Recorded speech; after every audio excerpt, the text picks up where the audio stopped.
So the numbers are out for this coming season on who will win the SEC championship in 2022 in Atlanta. I'm assuming it's going to be cold outside the dome, but inside it'll be rocking. It is, these numbers are always curious. We're at that time of the year where we started getting a little bit of information for the 2022 season.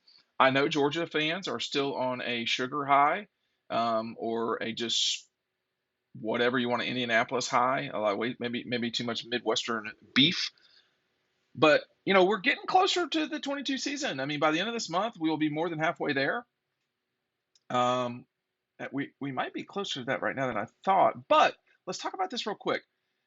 The numbers are out for from Las Vegas as it relates to who will win the Southeastern Conference, and they're pretty interesting. Let's start with the top line. Alabama is favored.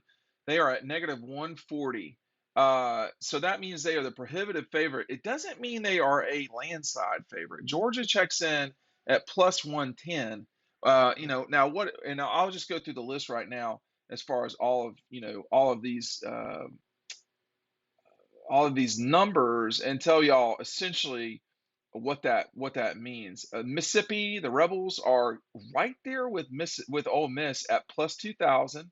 LSU as double odds of that at plus 4,000. Auburn is tied with LSU at plus 4,000, as is Kentucky.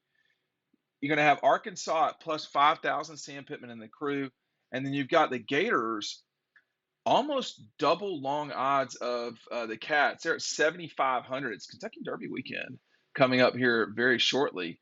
But if you start talking about what does that mean in terms of percentage? Please don't talk computer to me. Tell me what that means. It means Alabama has Las Vegas is giving them about a 58% chance to win the SEC. Georgia is at 47%. So those two take up the lion's share of bets. If you were wondering what that means for the Gators at plus 7,500, it's pretty small. It's at 1.32%. The second closest person to Georgia, the Rebels and Ole Miss, they're at plus 2,000. They're not even at 5% chance to win in terms of the odds and what that means. So again, we're going to see this. In DAWGSTRUCTION, pick up the link below. Running out of these, make sure you get them before they run out.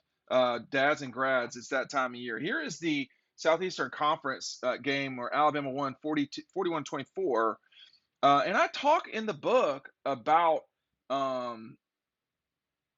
what the mindset of the Dogs was going into that game, and even during that game. Now, the people I talk to, I don't reveal who they are in the book, but rest assured that they are that they are real people, and that what they had to say was an interesting thing. So pick up DAWGSTRUCTION below. Now, what do you think about this line? I mean, should Georgia be favored over Alabama? I do not think so. I think that Bama, it makes sense considering that Alabama has a lot coming back and how much, 15 guys going to the draft. I think we know that the Dogs have got a lot of work to do, generally speaking, but specifically on the offensive side of the ball. Alabama lost some players too, but they, got Jermaine Burton in there. Jermaine is in this book with a Georgia jersey on. And, in terms of, I'll put it to you this way. In terms of someone other than Alabama, well, I'll start with this. Someone other than Georgia getting to Atlanta, I'm going to have to see that to believe it. Okay. They are so much better in terms of talent than the rest of the teams that they play in the East. I think that is probably the safest bet of any bet talking about the SEC because, I don't know that it's real safe to say, oh, Alabama's going to win the conference. I mean, I think that's the what the odds makers will say, but they're not going to give you great odds for that. For Georgia to get to Atlanta, I mean, they're just not a ton in the way on the eastern side of this thing. The Western teams, the Dogs play. I mean, Auburn, I don't think anybody is, they're going to have to come to Athens. I can't believe I'm going to say this, but I don't know who the other team is that Georgia plays from the West, which shows you it's not a high level team. Um, I don't know why this is so hard sometimes. Yeah, it's Mississippi State, a game they could lose. I mean, I don't think that's out of the realm of possibility.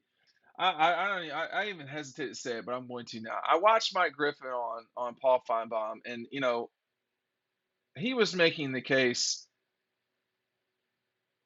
without a straitjacket on that Georgia would you know have well, Mike can speak for himself, but the way I took it is that they'd have a hard time getting to Atlanta, which to me was just like, what are you talking about? Like, if they don't get to Atlanta, they got something really, really strange happened, something bad happened.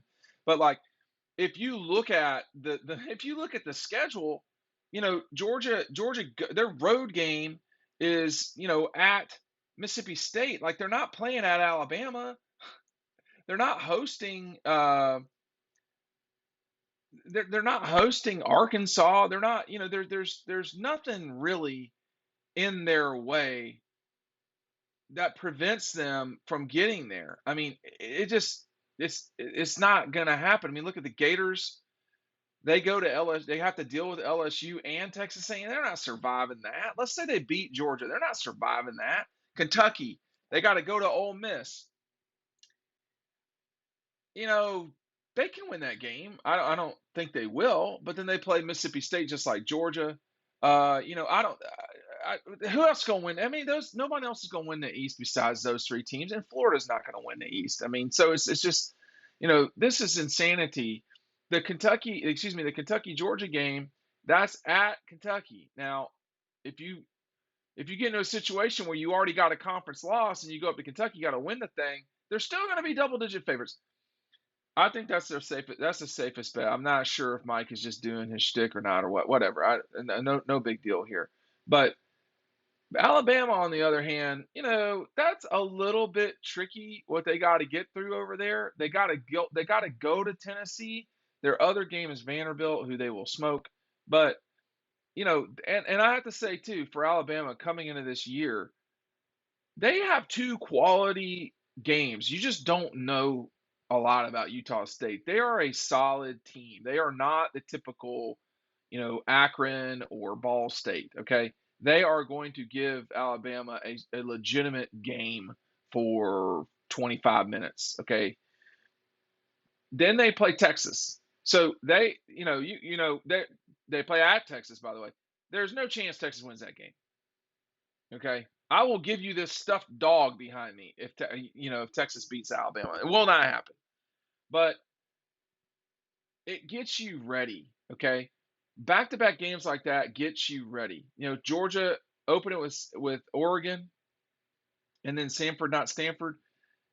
I don't know if that gets you ready, but Oregon's probably the toughest team that an SEC team will play preseason, pre-schedule, maybe with the exception of Cincinnati at Arkansas and Utah at Florida. I mean, I expect Utah to beat Florida down there. I'm not sure I expect it by a lot. I'm not sure I'm saying that they certainly will beat them.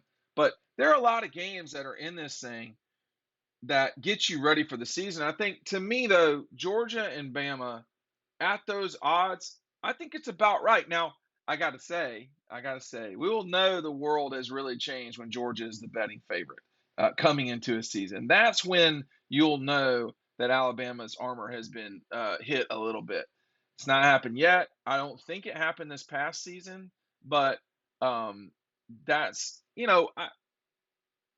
I expect both those two teams to get to Atlanta. I'm not sure I expect either of them combined. Just to combine, I'm not sure I expect more than one loss out of their 24 games before Atlanta. Alabama's got a tougher road, but when you get there, you don't give wins back. I mean, you don't give back a national championship because you had an easier path. When that happens, I'll let you know when Dabo and Clemson send theirs back.